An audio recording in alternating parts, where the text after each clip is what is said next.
Bonjour à toutes et à tous, je suis Bastien Kamagoreb et aujourd'hui je vais vous présenter mon expérience en Erasmus à Amsterdam en Suède.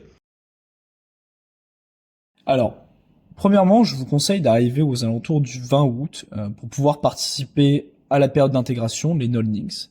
Vous allez faire plein d'activités qui sont géniales et vous allez faire d'excellentes rencontres qui sera votre socle d'amis avec les autres exchanges euh, pour le restant du semestre ou de l'année, dépendant de la période où vous souhaitez rester.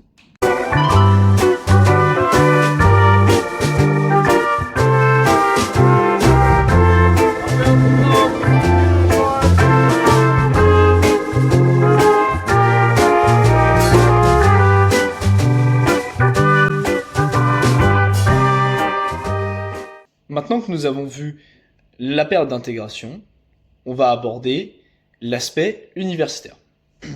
Concernant l'aspect universitaire, vous aurez 4 cours à choisir sur le semestre.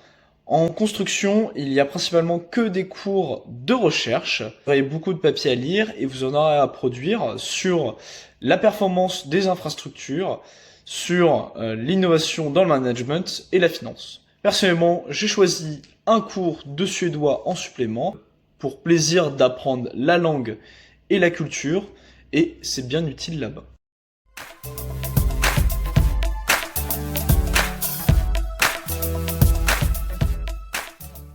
Je vais désormais aborder la vie à Amsterdam et en Suède en règle générale.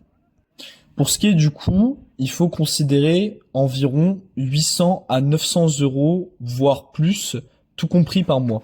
Cela dépend si vous faites des sorties, si vous faites beaucoup d'extras, donc aller au restaurant, au bar, etc.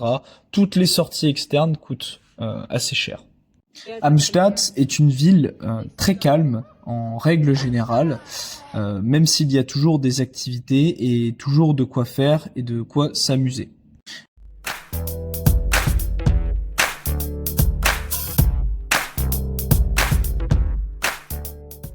Concernant les gens, ils sont d'un naturel amical, respectueux et chaleureux quand vous allez vers eux et que vous vous ouvrez à eux. Les gens ne vont pas venir vous aborder immédiatement, mais ils feront tout pour que vous vous sentiez à l'aise.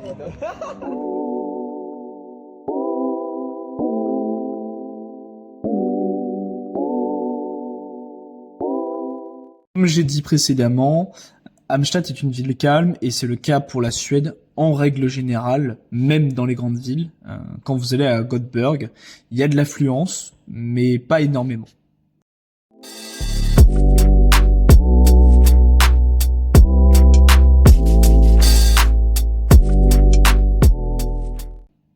Et c'est d'ailleurs notamment dû à la faible densité de population et la grande proximité avec la nature. Là-bas, il y a une nature foisonnante à proximité de chaque ville et qui est très calme et très reposante, d'où le tempérament des gens.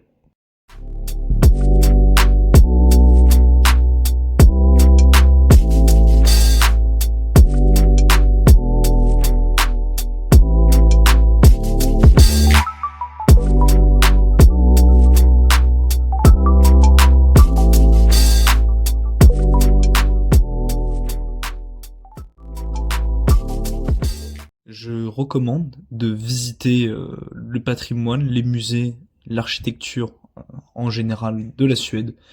C'est très attrayant, très mignon et très enrichissant.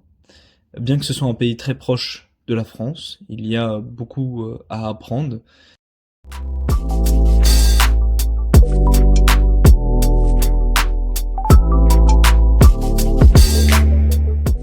Si vous deviez retenir un seul conseil de tout ce que j'ai à vous dire sur la Suède, c'est explorer la nature. Elle est vraiment incroyable, que ce soit seul ou accompagné. Bien évidemment, ça prendra beaucoup de temps, c'est un très grand pays, il y a de très grandes distances. Mais sur ces bonnes paroles, je vais vous laisser avec mes derniers moments, notamment la Norvège à proximité.